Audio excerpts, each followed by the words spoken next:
Selamat pagi, selamat berjumpa dalam kasih Tuhan kita Yesus Kristus. Kita bersyukur lagi-lagi hari ini kita boleh berada di rumah Tuhan untuk mendengarkan sebagian kebenaran firman Tuhan. Biarlah setiap kita boleh memberikan atau membawa sesuatu kepada Tuhan, dan kita akan menerima kebenaran firman Tuhan. Firman Tuhan pagi hari ini adalah bertemakan menerima lebih daripada yang kita minta dan kita doakan. Kita membuka dalam Efesus pasal 3 ayat 20 dan 21. Efesus pasal 3 ayat 20 dan 21. Demikianlah bunyi firman Tuhan. Bagi Dialah yang dapat melakukan jauh lebih banyak daripada yang kita doakan atau pikirkan, seperti yang ternyata dari kuasa yang bekerja di dalam kita.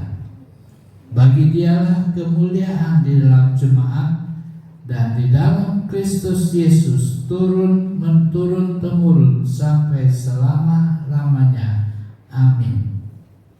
Terjemahan bahasa Indonesia sehari-hari berkata, dengan kuasa Allah yang giat bekerja di dalam diri kita, Allah dapat melakukan jauh lebih banyak daripada yang dapat kita minta atau pikirkan. Hendaknya Allah dimuliakan turun-temurun di dalam jemaat melalui Kristus Yesus. Terpujilah Allah selama-lamanya. Amin. Di dalam terjemahan bahasa Indonesia sehari-hari jelas dikatakan Allah dapat melakukan jauh lebih banyak daripada apa yang kita minta dan atau pikirkan. Apa yang kita minta atau pikirkan. Saudara yang dikasihi Tuhan, setiap saudara dan saya pasti ingin menerima sesuatu. Kita sudah minta kepada Tuhan melalui doa, kita sudah berharap kepada Tuhan melalui permohonan kita kepada Tuhan, dan kita menginginkan apa yang namanya keberhasilan. Keberhasilan akan kita peroleh kalau kita mau bekerja keras, kalau kita mau memberikan sesuatu kepada Tuhan. Tetapi kadang-kadang di dalam kehidupan kita sudah berdoa, kita sudah minta, tetapi kadang-kadang permohonan kita, permintaan kita enggak dikabulkan oleh Tuhan. Tapi hari ini firman Tuhan mengatakan bahwa Tuhan sanggup memberikan apa yang kita minta, apa yang kita doakan, melebihi, sekali lagi, melebihi, artinya lebih dari apa yang kita minta, apa yang kita doakan. Itu firman Tuhan, itu yang Tuhan katakan dalam Efesus pasal ketiga ayat 22-21 bahwa Tuhan sanggup memberikan apa yang saudara minta, apa yang saudara doakan, bukan biasa-biasa saja, tetapi Tuhan akan memberikan lebih daripada yang kita doakan, daripada yang kita minta dan kita peroleh. Ini adalah satu janji dari Allah, ini adalah satu janji daripada Tuhan. Saudara yang dikasih Tuhan, setiap janji yang Tuhan berikan kepada kita itu akan terpenuhi, itu akan terjadi dalam setiap kehidupan kita. Janji Allah dapat kita terima apabila kita mau melakukan apa yang Tuhan minta. Sekali lagi, janji Allah akan kita dapat terima apabila ada respon dari saudara dan saya, yaitu melakukan apa yang Tuhan minta kepada kita. Dalam hal ini Tuhan dari dalam diri kita itulah yang akan mampu. Tuhan sudah memberikan kuasa kepada saudara. Tuhan sudah memberikan kuasa daripada saudara. Oleh sebab itulah kita mau belajar apa itu yang namanya kuasa. Kata kuasa itu artinya adalah kemampuan atau kesanggupan untuk berbuat sesuatu. Yang kedua, artinya kuasa adalah wewenang atas sesuatu atau untuk mengurus sesuatu. Kuasa diberikan kepada setiap saudara dan saya. Tuhan sudah memberikan kuasa dalam ayat berbagi dialah yang dapat melakukan jauh lebih banyak daripada yang kita doakan atau pikirkan, seperti yang ternyata dari kuasa yang bekerja di dalam hidup kita. Tuhan sudah memberikan wewenang kepada saudara. Tuhan sudah memberikan hak kepada saudara.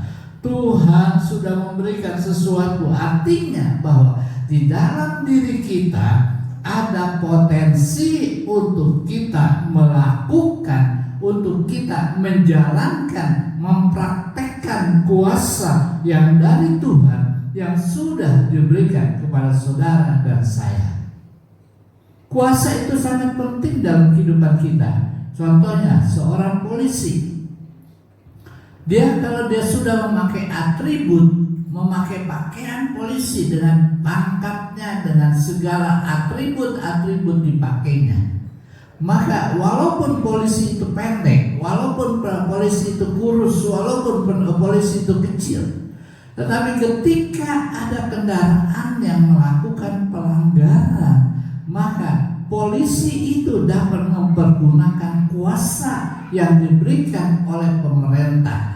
Polisi itu bisa menjalankan kuasa yang dia dapat dari undang-undang yang ada di Indonesia untuk memberhentikan sebuah kendaraan yang berbuat salah. Tadi arti kuasa adalah wewenang atas sesuatu atau untuk mengurus sesuatu. Tuhan sudah berjanji memberikan lebih. Sekali lagi, Tuhan sudah berjanji memberikan lebih daripada apa yang kita doakan, apa yang kita minta.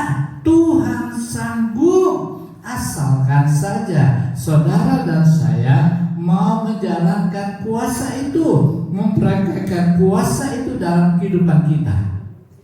Kuasa apa saja yang dapat membuat kita menjalankan, melakukan, bahkan menerima janji Allah.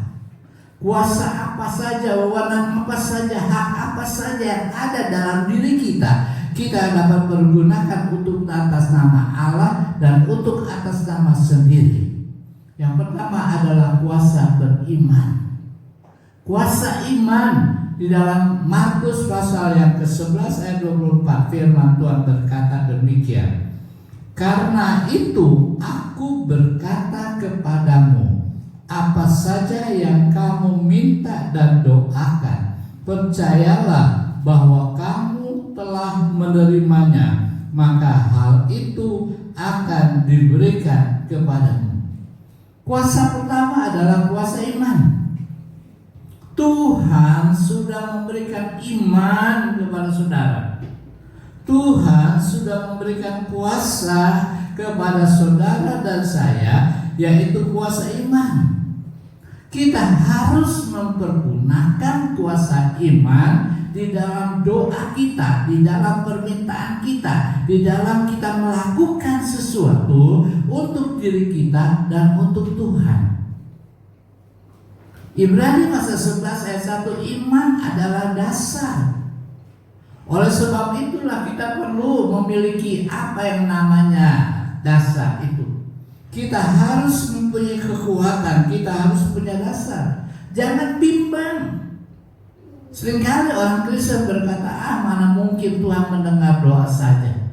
Mana mungkin Tuhan mengabulkan permintaan saja. Apa mana mungkin Tuhan akan memberikan apa yang saya minta? Mari kita pergunakan kuasa yang Tuhan sudah berikan kepada kita untuk kita beriman kepada Tuhan. Yakobus 1 ayat 6 dan 7 mengatakan, orang yang demikian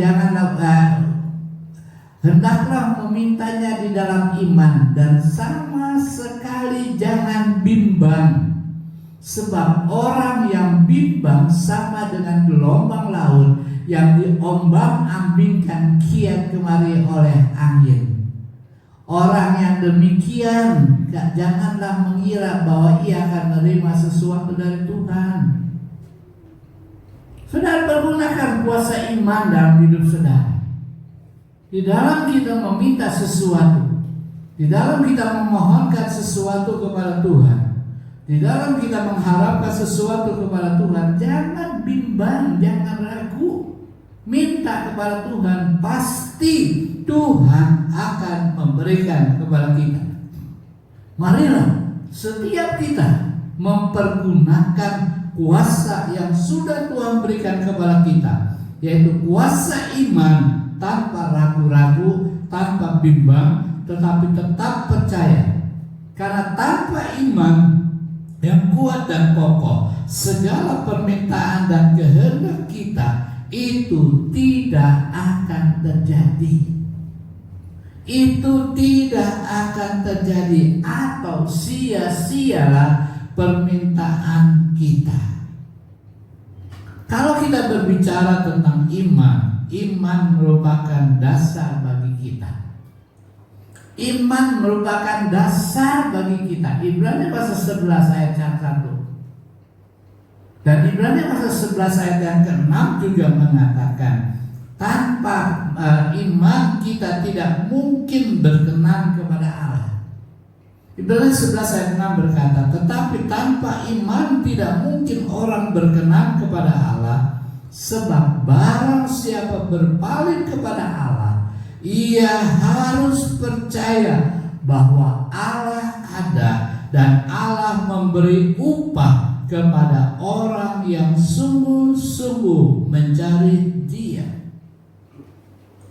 Keadaan membuat kita mempunyai iman yang lemah. Keadaan kadang-kadang membuat kita menjadi tidak beriman kepada Tuhan.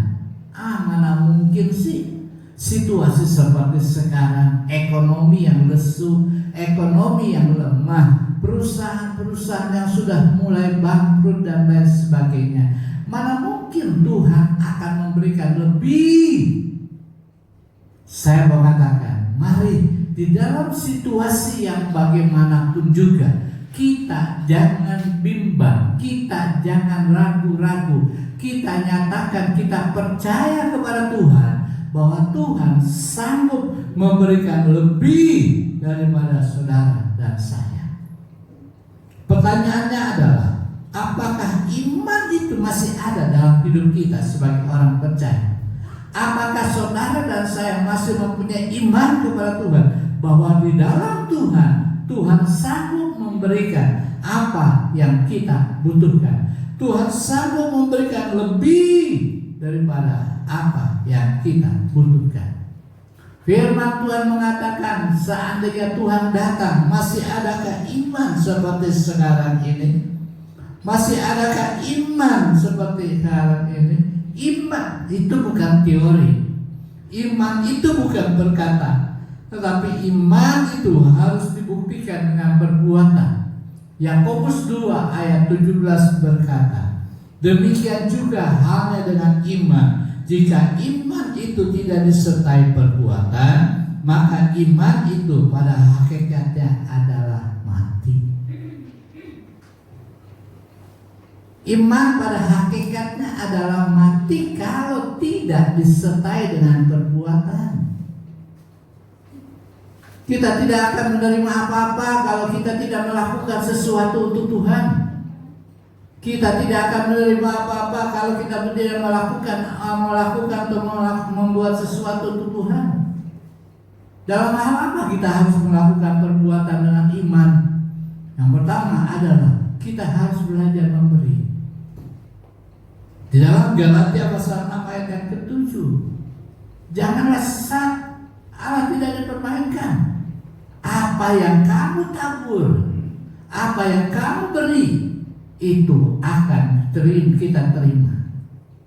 Itu akan kita terima. Ishak di dalam Kejadian dikatakan, ketika musim kemarau, ketika musim kering, tanah-tanah itu nggak mungkin mengeluarkan benih. Tanah-tanah itu nggak mungkin membuat benih-benih itu tumbuh. Tapi Ishak di musim kemarau, di musim kering, dia memberikan yang terbaik, dia menabur. Dan apa yang terjadi? Firman Tuhan katakan, Ishak makin kaya, semakin lama semakin kaya, makin lama makin kaya, diberkati lebih. Demikian dengan saudara dan saya, kita sudah diberikan kuasa iman. Kuasa iman tetap pergunakan untuk kita belajar memberi, untuk kita belajar menabur. Jangan kita menabur kalau udah kaya dulu. Jangan kita menabur kalau kita sudah diberkati dulu. Jangan kita memberi kalau kita sudah mempunyai segala-segalanya. Jangan. Saya bersyukur masih jemaat masih memperhatikan saya, memberikan apa yang saudara butuh, apa yang saudara punya untuk diberikan kepada saya. Makanan, minuman, buah-buahan, saya seringkali terima dari jemaat. Jangan tunggu kalau kita sudah diberkati baru memberi. Iman harus dinyatakan dengan perbuatan memberi. Ketika Nabi Elia bersama dengan Nabi Baal dan pengikut-pengikut Nabi Elia dikatakan, bawa air. Air adalah sesuatu benda yang sangat berharga pada saat itu. Karena saat itu ada musim kemarau, musim kering. Tidak ada air, mereka membutuhkan air. Tetapi Nabi Elia berkata, bawa air. Dan mereka membawa air. Mereka menabur, mereka memberi, sehingga Allah memberikan lebih kepada Nabi Elia. Allah juga akan memberikan lebih kepada saudara dan saya, kalau kita belajar untuk memberi, kalau kita belajar untuk menabur. Yang kedua adalah ibadah. Di tengah-tengah pandemi, situasi sekarang ini, keadaan orang-orang Kristen saat ini, masih banyak gereja-gereja yang tutup, masih banyak gereja-gereja yang belum beribadah. Tetapi selama kita, saudara dan saya, diberikan kesempatan untuk kita melakukan ibadah, pergunakan kuasa iman untuk kita beribadah. Karena Keluaran 23 ayat 25, kamu harus beribadah sehingga kamu mendapatkan berkat, roti sebagai makanan, air sebagai minuman. Tuhan akan menjauhkan segala penyakit dari hidup saudara dan saya. Dan firman Allah juga mengatakan ibadah itu berguna untuk kehidupan saudara dan saya. Di tengah-tengah keadaan situasi yang sulit sekalipun, kalau Tuhan masih memberikan waktu kepada kita, kalau Tuhan masih memberikan kita jalan, kalau Tuhan masih memberikan kita nafas kehidupan, mari kita pergunakan waktu-waktu itu. Kita pergunakan kuasa iman kita untuk kita datang kepada Tuhan, beribadah kepada Tuhan. Sekalipun naik angkot atau jalan kaki, pergunakan kesempatan, pergunakan kuasa iman itu untuk beribadah. Itu perbuatan daripada iman. Yang ketiga adalah berbuat baik. Galatia pasal 6 ayat yang ke-9. Janganlah jemu-jemu berbuat baik. Tuhan mau mengajarkan kepada setiap saudara dan saya untuk kita melakukan apa yang kita lakukan. Kita harus mempraktekkan kuasa iman dengan perbuatan. Itu 3 contoh, 3 hal yang harus ada pada diri kita, yaitu memberi, beribadah, dan berbuat baik. Kalau ketiga hal ini kita bisa lakukan, maka saya percaya Tuhan akan memberikan lebih daripada apa yang saudara doakan dan saudara minta kepada Tuhan. Kita akan lihat contoh perwira yang membawa hambanya dalam keadaan sakit. Dalam Lukas pasal yang ke-7 ayat yang ke-9 bisa diceritakan, seorang perwira, seorang yang berpangkat, seorang yang punya jabatan, seorang yang dihormati, ketika hambanya sakit, Dia bawa hambanya kepada Tuhan Yesus, menghadap kepada Tuhan Yesus. Dia sudah berbuat baik kepada seorang hambanya, walaupun dia tahu hubungan majikan dengan hamba itu kadang-kadang begitu luar biasa, begitu dalam sekali. Tetapi perwira ini yang berpunya pangkat, dia tidak peduli, dia bawa hambanya yang sakit kepada Tuhan. Ketika perwira itu datang membawa hambanya, Tuhan melihat. Dan Tuhan berkata, di mana hambamu? Maaf, hambanya nggak datang, hambanya di rumah. Tetapi pada waktu itu perwira itu berkata, Tuhan Yesus berkata, baik, saya akan pergi ke rumahmu dan saya akan mendoakan. Tapi hamba itu dengan iman berkata, jangan Tuhan, katakan sepatah saja, katakan sepatah kata saja, maka hambaku akan sembuh. Iman yang dinyatakan oleh perwira itu kepada Tuhan Yesus, sehingga Yesus berkata, pulanglah. Dan perwira itu bertindak, dia pulang dengan iman kepada Tuhan. Dia pulang ke rumahnya, dan ketika dia sampai di rumahnya, dia melihat hambanya sudah sembuh. Contoh yang lain adalah perempuan yang sakit selama 12 tahun. Di dalam Injil Markus pasal 5 ayat yang ke-27-28, di sana dikatakan sudah 12 tahun dia mengalami pendarahan. Mungkin badannya sudah kurus kering, sudah bau. Tetapi perempuan ini berkata, seandainya aku bertemu dengan Tuhan dan memegang ujung jubah Tuhan Yesus, aku akan sembuh. Aku akan memperoleh kesembuhan. Perempuan ini dengan iman, dia memperoleh apa yang diminta, apa yang dibutuhkan. Saat ini juga, saudara dan saya, Tuhan tidak tuli. Waktunya Tuhan adalah waktu yang terbaik buat saudara dan saya. Mungkin selama ini kita sudah berdoa, sudah meminta, tetapi belum ada jawaban. Mari tetap percaya kepada Tuhan, karena Tuhan sanggup memberikan apa yang saudara perlukan. Tuhan sanggup memberikan apa yang kita butuhkan. Sebab itu mari kita mau belajar mempergunakan kuasa iman, wewenang, hak yang Tuhan sudah berikan kepada kita, untuk kita mengharapkan dan meminta kepada Tuhan, sehingga kuasa iman yang kita miliki itu akan menjadi kenyataan dalam hidup kita. Yang kedua adalah kita harus mengasihi Tuhan. Kita harus menjalankan kuasa mengasihi Tuhan. 1 Korintus 13 ayat yang pertama, firman Tuhan berkata, sekalipun aku dapat berkata-kata dengan semua bahasa manusia dan bahasa malaikat, tetapi jika aku tidak mempunyai kasih, aku sama dengan gong yang berkumandang dan canang yang gemerinci.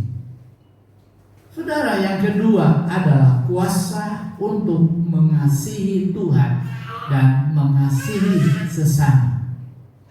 Karena betapa pentingnya kasih itu dalam kehidupan kita. Kasih adalah unsur yang penting dalam kehidupan manusia, terutama kita sebagai orang percaya. Kenapa? Karena kasih sudah diberikan Allah kepada saudara dan saya. Dia telah memberikan yang terbaik kepada saudara dan saya. Dia telah melakukan untuk saudara dan saya atas nama Allah.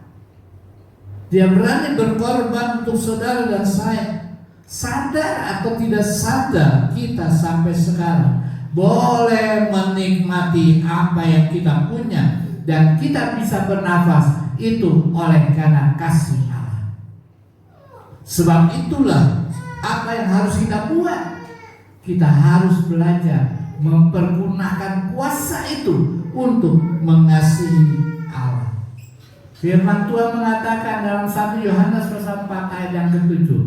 Firman Tuhan mengatakan dalam 1 Yohanes pasal 4 ayat yang ke-7. Berkata, saudara-saudaraku yang kekasih, marilah kita saling mengasihi, sebab kasih itu berasal dari Allah, dan setiap orang mengasihi lahir dari Allah. Kasih yang ada pada diri kita itu berasal dari Allah. Oleh sebab itu kita mempergunakan kuasa yang Tuhan sudah berikan kepada kita untuk kita mengasihi. Kuasa kasih sayang, kuasa kasih kepada kita. Sebab itu kita mempergunakan kuasa itu untuk Tuhan, mempergunakan kuasa mengasihi untuk sesama, untuk jemaat-jemaat yang lain, untuk jemaat-jemaat yang dalam keadaan sakit, untuk jemaat-jemaat yang hidup dalam kekurangan. Jadi kalau kita ingin memperoleh apa yang kita doakan, apa yang kita minta, lebih daripada apa yang kita harapkan, mari kita belajar mengasihi Tuhan dengan segenap hati kita, dengan seluruh kemampuan kita. Kita belajar untuk mengasihi Tuhan. Mengasihi Tuhan itu bukan teori, tetapi mengasihi Tuhan dalam mempraktekkan dalam firman Tuhan, menjalankan apa yang Tuhan akan perintahkan kepada kita. Di dalam Ulangan pasal 10 ayat 12 dan 13 firman Tuhan berkata demikian. Maka sekarang, hei orang Israel, apakah yang dimintakan daripadamu oleh Tuhan Allahmu? Hidup menurut segala jalan yang ditunjukkannya, mengasihi Dia, beribadah kepada Tuhan Allahmu dengan segenap hatimu dan dengan segenap jiwamu, berpegang pada perintah dan ketetapan Tuhan yang telah sampaikan kepadamu pada hari ini, supaya baik keadaanmu. Allah sudah mengasihi saudara dan saya. Kadang-kadang ketika kita sadar bahwa Allah sudah mengasihi kita, kita berdiam diri, biar aja lah, Tuhan mah Tuhan, Allah mah Allah, ke gereja mah ke gereja, biasa-biasa aja, udah. Pokoknya hari Minggu pagi ada di gereja, keluar gereja mau suka-suka saya, hidup suka-suka saya. Tidak. Seseorang suami yang mengasihi istri dan keluarganya, dia ada di luar, ada di dalam, dia harus sama. Tetap mengasihi, tidak berselingkuh, tidak mempergunakan kuasa untuk melakukan hal-hal yang di luar Tuhan. Demikian dengan saudara dan saya. Tuhan minta mengasihi Dia dengan segenap hati, dengan segenap jiwa, dan seluruh kehidupan kita pergunakan untuk mengasihi Tuhan. Mengasihi Tuhan adalah satu perbuatan yang Tuhan suka. Itu adalah perintah Tuhan supaya baik keadaan kita. Pepatah dunia mengatakan hari ini harus lebih baik dari kemarin, besok harus lebih baik daripada hari ini. Tuhan akan memberikan lebih kepada saudara dan saya apabila kita tetap mengasihi Tuhan. Ada keuntungan, ada berkat yang Tuhan berikan kepada kita kalau kita mau mengasihi Tuhan. Kita lihat beberapa contoh dalam Alkitab bahwa Allah mengasihi saudara dan saya.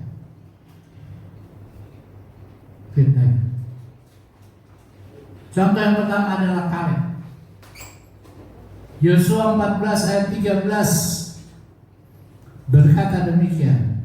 Lalu Yosua memberkati Kaleb bin Yefune, dan diberikannya Hebron kepadanya menjadi miliknya. Kita tahu Kaleb diperintahkan oleh Musa dan Yosua untuk mengintai negeri Kanaan. Kaleb tahu negeri Kanaan itu bangsanya besar-besar. Tantangan akan banyak, kesulitan akan banyak ketika dia masuk dan mengintai negeri Kanaan. Kaleb tidak mau tahu, pokoknya dia harus pergi dan dia minta supaya dia dapat mendapatkan satu daerah yang namanya Hebron. Kaleb dengan iman, dengan kuasa yang diberikan Allah kepadanya, Dia bertindak atas nama Allah, dia bertindak atas nama diri sendiri dan mengintai negeri Kanaan. Alkitab mengatakan, ketika dia sudah mengintai negeri Kanaan dan mereka pulang melapor kepada Yosua, dan dia berkata, sementara teman-teman saya, sementara orang-orang yang berangkat mengintai negeri Kanaan tidak melihat atau meninggalkan Tuhan, tapi Kaleb berkata, tetapi aku mengikut Tuhan dengan segenap hatiku. Aku mengasihi Tuhan dengan seluruh kehidupan. Aku mencintai Tuhan dengan apa yang dapat saya lakukan. Sehingga akhirnya ketika mereka pulang, maka apa yang dijanjikan Allah kepada Kaleb untuk memberikan Hebron, diberikan Allah kepada Kaleb. Demikian juga dengan saudara dan saya. Dia akan memberikan lebih, dan bahkan kita akan menerima lebih daripada apa yang kita doakan, apa yang kita mintakan. Pertanyaannya adalah, apakah kita masih mengasihi Tuhan? Apakah kita masih mencintai Tuhan dengan segenap hati? Di tengah-tengah kesulitan, di tengah-tengah pandemi COVID-19, di tengah-tengah kehidupan yang penuh dengan kekurangan, di tengah-tengah masalah yang kita hadapi, apakah kita masih mengasihi Dia? Apakah kita masih mencintai Dia? Itulah yang harus dijawab dalam hati saudara. Katakan, Tuhan, aku tetap mengasihi Tuhan walaupun apa yang akan terjadi dalam hidup kita. Aku percaya walaupun aku melihat, aku percaya bahwa Tuhan tetap mengasihi saudara dan mengasihi saya. Jangan tinggalkan Tuhan. Jangan tinggalkan jangan tidak mengasihi Tuhan. Tapi mari kita tetap mengasihi Tuhan. Sekalipun situasi, kondisi yang begitu sulit. Yang kedua, contoh yang kedua adalah Sakius. Orang kaya. Waktu dia menjadi kaya, dia melakukan tindakan-tindakan yang tidak baik. Dia lakukan korupsi. Dia menjerat rakyat dengan meningkatkan pajak penghasilan mereka, sehingga hatinya tidak penuh damai. Dan ketika dia berjumpa dengan Yesus, ketika dia melihat Yesus, maka ada hati untuk mengasihi Yesus. Sakius mencintai Yesus, Sakius mengasihi Yesus. Sehingga Yesus, hei Sakius turun, aku akan menumpang ke rumah. Dan saudara, ketika Sakius menyatakan perbuatannya mengasihi Yesus, apa yang dikatakan di dalam Sakius pasal 19 ayat yang ke-8. Tetapi Sakius berdiri dan berkata kepada Tuhan, Tuhan, setengah dari milikku akan kuberikan kepada orang miskin, dan sekiranya ada sesuatu yang kuperas dari seseorang, akan kukembalikan 4 kali lipat. Perubahan terjadi pada diri Sakius. Sakius yang kaya tadinya pelit, tetapi dia buktikan imannya, dia buktikan cintanya. Bagaimana firman Tuhan, hei anak-anakku, marilah kita mengasihi Tuhan, bukan dengan perkataan atau lidah, tetapi kita mengasihi Tuhan dengan perbuatan. Sakius sekarang berubah. Dia tidak pelit, tapi dia berkata, seandainya aku telah menipu orang-orang lain, aku akan menggantinya 4 kali lipat. Bukti dari saudara dan saya mencintai Tuhan adalah perubahan dalam hidup kita. Bukti saudara mengasihi Tuhan adalah perbuatan yang menyenangkan hati kita. Bagaimana dengan kita? Apakah kita masih mengasihi Tuhan? Kita bukan sekedar hanya menyanyi, Tuhan aku cinta kepadamu, Tuhan aku mengasihimu. Tapi sudahkah kita menyatakan, menjalankan kuasa yang Tuhan sudah berikan untuk kita mengasihi Dia dengan perbuatan, bertanggung jawab terhadap apa yang Tuhan percayakan kepada kita. Bertanggung jawab terhadap apa yang Tuhan sudah berikan kepada kita. Lakukan semuanya untuk kemuliaan bagi nama Tuhan, demi kebaikan Tuhan. Hal yang ketiga adalah berbuat baik. Hal yang ketiga adalah berbuat baik. Galatia pasal 6 ayat 7 dan 9 berkata, jangan sesat, Allah tidak membiarkan dirinya dipermainkan. Karena apa yang ditabur orang, itu juga yang akan dituainya. Sebab barang siapa menabur dalam dagingnya, ia akan menuai kebinasaan dari dagingnya. Tetapi barang siapa menabur dalam roh, ia akan menuai hidup yang kekal dari roh itu. Janganlah kita jemu-jemu berbuat baik, karena apabila sudah datang waktunya, kita akan menuai jika kita tidak menjadi lemah. Saya bersyukur kalau saudara dan saya berbuat baik kepada saya, memberikan makanan, memberikan buah, memberikan apa saja, mendoakan saya. Itu perbuatan baik. Apalagi dengan Tuhan. Tuhan mempunyai segala-galanya untuk saudara dan saya. Tuhan sanggup memberikan apa yang ada pada kita. Khususnya Tuhan sudah memberikan kuasa kepada kita, wewenang untuk kita berbuat baik, untuk kita melakukan perintah Tuhan. Tuhan sudah memberikan contoh kepada saudara dan saya. Dia telah berbuat baik kepada orang buta. Dia telah berbuat baik kepada keluarga Lazarus. Dia telah berbuat baik di pesta Kana. Dia telah melakukan hal yang dapat menjadi contoh bagi saudara dan saya. Sebab itulah sebagai pengikut-pengikut Kristus, sebagai pengikut-pengikut Tuhan, mari kita juga mencontoh Tuhan Yesus untuk kita berbuat baik, untuk kita melakukan apa yang Tuhan berikan. Salah satu perintah Tuhan bagi kita orang percaya adalah berbuat baik. Jangan berbuat baik kalau saudara sudah diberkati. Jangan berbuat baik kalau kita sudah menjadi kaya. Jangan berbuat baik kalau kita sudah mempunyai segala-galanya. Tidak. Marilah kita berbuat baik selagi Tuhan masih berikan kesempatan kepada kita. Selagi Tuhan memberikan kesempatan kepada kita berbuat baik, lagi-lagi Tuhan masih memberikan kesempatan kepada kita. Mungkin sudah berkata, saya nggak punya apa-apa, saya nggak punya duit.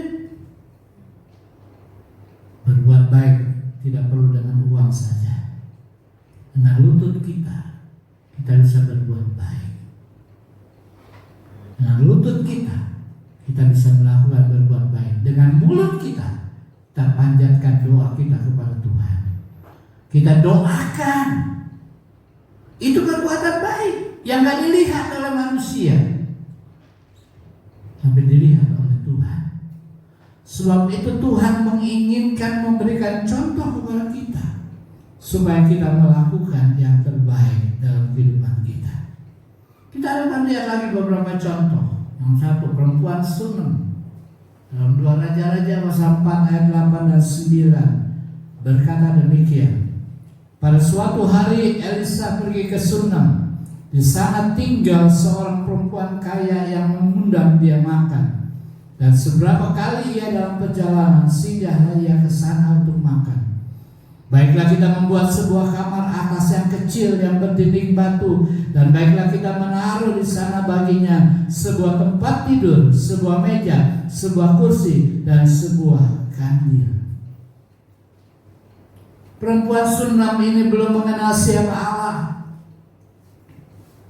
tetapi dia telah berbuat baik. Dia tunjukkan kepada manusia, sehingga ditulis dalam Alkitab, ada seorang perempuan Sunem Dan ketika itu Nabi Elisa seringkali liwat depan rumahnya.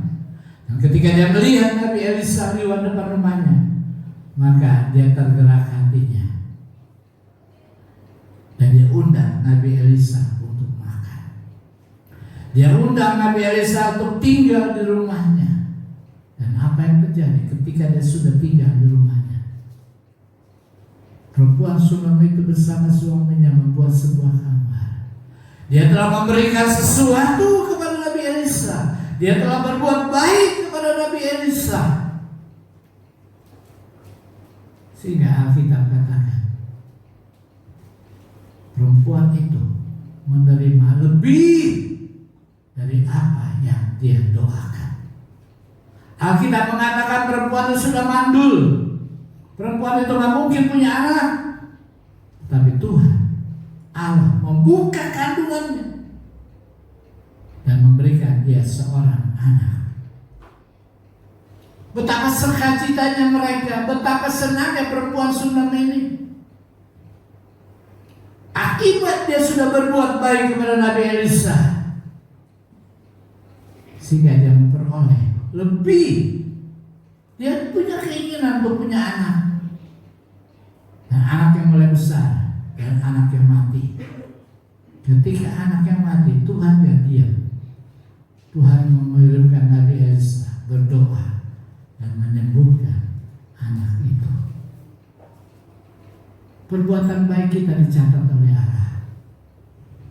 Perbuatan baik saudara tercatat oleh Tuhan.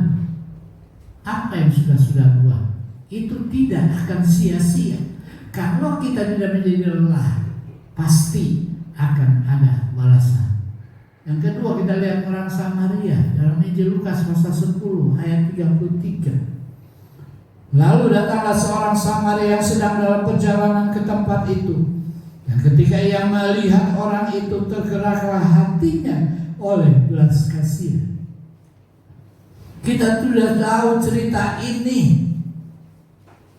Bagaimana di tengah jalan ada orang yang dirampok, dipukul, habis-habisan tergeletak di pinggir jalan. Ada seorang imam, ada orang Lewi turun dari Yerusalem untuk ke Yeriko. Ada orang yang ahli Taurat dan lain sebagainya. Ketika dia melihat orang yang tergeletak, dia hanya berkata, aduh kasihan. Maaf ya, saya gak punya waktu. Maaf ya, saya gak punya kesempatan. Saya sibuk. Tapi orang Samaria yang dari Yeriko ke Yerusalem, ketika dia melihat orang itu tergeletak, dia gak kenal siapa orang itu.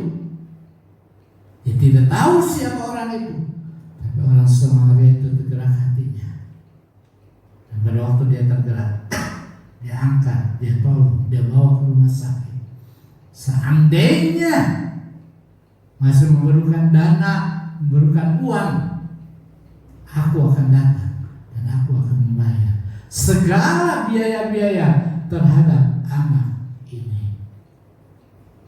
Saudara yang dikasih Tuhan, dua contoh ayat atau dua contoh firman Tuhan yang terdapat dalam Alkitab patutlah kita contoh, patutlah kita teladani. Kita gak usah meneladani Tuhan Yesus, kita meneladani perempuan Sunam dan orang Samaria itu yang telah berbuat baik. Apa yang sudah saudara buat Tuhan? Apa yang sudah kita buat Tuhan? Berbuatlah baik. Sementara ada kesempatan, sementara ada waktu, kita mempergunakan kesempatan itu untuk berbuat baik. Karena kalau saudara dan saya tidak menjadi lemah, menjadi lelah, ada berkat yang Tuhan sudah berikan. Seorang mahasiswa yang sedang melakukan KKN di sebuah desa. Dia merasa kehausan, mungkin gak ada warung-warung minuman, mungkin gak ada aqua yang saat-saat ini sedang banyak yang dibakar, yang dibuang. Si mahasiswa itu mulai mencari minuman, gak dapat. Tapi dia melihat ada satu rumah di sebuah desa.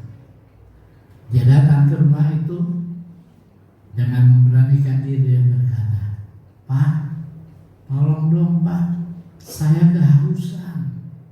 Saya minta segelas air putih saja untuk membasahi kerongkongan saya." Pada waktu si bapak ini mendengar, saudara, seringkali kita mungkin sudah nonton televisi. Setiap hari jam 6 sore ada satu cerita, ada seorang yang suka memberi. Si bapak ini memberi minuman, tetapi apa yang diminta oleh si mahasiswa ini segelas air putih. Dia menerima lebih daripada apa yang diminta. Si bapak ini tidak mengambil segelas air putih, tapi dia menyuruh anaknya untuk mengambil segelas susu sapi, karena si bapak itu banyak sapinya yang bisa menghasilkan susu, dan diberikan kepada si mahasiswa. Mahasiswa berkata, "Pak, saya minta air putih." Lalu si bapak itu, "Nggak apa-apa, karena di sini banyak susu sapi, aku berikan susu sapi." Akhirnya dia minum. Setelah dia minum, hatinya bersuka cita, hatinya bergembira, karena ada seorang yang telah berbuat baik kepada dirinya. Dia melanjutkan lagi KKN-nya. Setelah selesai KKN di desa itu, dia kembali ke kampusnya dan dia kuliah lagi sampai akhirnya selesai kuliah. Dilantik menjadi seorang dokter dan dia praktek di sebuah rumah sakit. Kalau dia sudah praktek di rumah sakit, satu saat dia telah berbuat baik kepada orang-orang yang sakit. Dan si bapak ini satu saat dia sakit dan juga harus diopname di rumah sakit. Ketika dia diopname, si mahasiswa ini, dia tahu si bapak itu, dia melakukan sesuatu yang terbaik. Si bapak itu dioperasi dan lain sebagainya, dan sudah selesai diambil tindakan dan sudah sembuh. Akhirnya si bapak ini berpulang. Ketika si bapak ini pulang, dia pergi ke tempat administrasi dan kemudian dia minta kwitansi, dan ternyata sekian juta rupiah dia harus membayarnya karena dia telah melakukan operasi. Si anaknya ketika melihat kwitansi yang besar jumlahnya, dia berkata, "Waduh, maaf Bu, saya nggak punya uang sebesar ini. Izinkan saya pulang, saya cari duit dulu." Dan ketika dia mau pulang, sebagian administrasi berkata, "Lihat sini. Coba kamu perhatikan kwitansi ini. Coba kamu lihat kwitansi ini." Ternyata di atas kwitansi itu ada stempel yang berkata LUNAS. Stempel lunas tertera dalam kwitansi itu.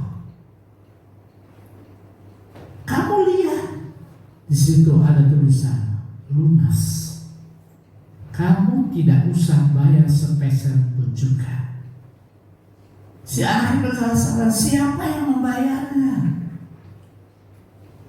Kemudian suster atau supra atau bagian administrasi berkata, "Lihat, tanda tangan ini adalah tanda tangan dokter. Dokter yang merawat ayahmu, dokter yang mengoperasi ayahmu." Dan pada waktu itu dia teringat bahwa nama itu pernah minta minum segelas air putih, tetapi oleh Bapak diberikan segelas susu. Dia menangis pada saat itu karena ada seorang yang telah berbuat baik kepada bapaknya. Akibat apa? Akibat perbuatan baik segelas air putih diganti menjadi segelas susu dan diminum oleh mahasiswa itu. Dan akhirnya mahasiswa itu membuat baik, membalas kebaikan daripada bapak itu dengan membebaskan segala biaya rumah sakit. Bukankah itu keluarga itu menerima lebih dari segelas susu? Berapa sih harga segelas susu? Tapi dia sudah menerima lebih daripada harga segelas susu. Demikian dengan Tuhan. Tuhan sanggup memberikan lebih kepada saudara dan saya kalau kita mau berbuat baik. Jangan lelah, jangan tunggu kaya, jangan tunggu diberkati. Selagi ada kesempatan, kita mau berbuat baik. Selagi ada kesempatan, kita mau lakukan. Bagi Tuhan tidak ada yang mustahil. Bagi Tuhan tidak ada yang tidak mungkin. Tidak ada yang mustahil bagi Tuhan. Dan tidak ada yang sukar bagi Dia. Kalau kita belajar menunggu waktunya Tuhan. Bagaimana caranya? Caranya adalah pertama, pergunakan kuasa iman dalam hidup kita. Pergunakan kuasa iman. Wewenang kita sudah berikan iman. Mari kita mengasihi Tuhan dan lakukan dengan perbuatan, yaitu berbuat baik kepada Tuhan. Maka Tuhan akan memberikan lebih daripada apa yang saudara dan saya minta dan saudara dan saya doakan. Ayat terakhir kita akan membaca. Ayat terakhir. Ayat terakhir kita ambil dalam Ulangan pasal 28 ayat 13. Ulangan 28 ayat 13 berkata demikian. Tuhan akan mengangkat engkau menjadi kepala dan bukan menjadi ekor. Engkau akan tetap naik dan bukan turun apabila engkau mendengarkan perintah Tuhan Allahmu yang kusampaikan pada hari ini. Kau lakukan dengan setia. Lakukan apa yang Tuhan mau. Pergunakan kuasa iman. Pergunakan kuasa untuk mengasihi Tuhan dan sesama. Pergunakan kuasa untuk berbuat baik.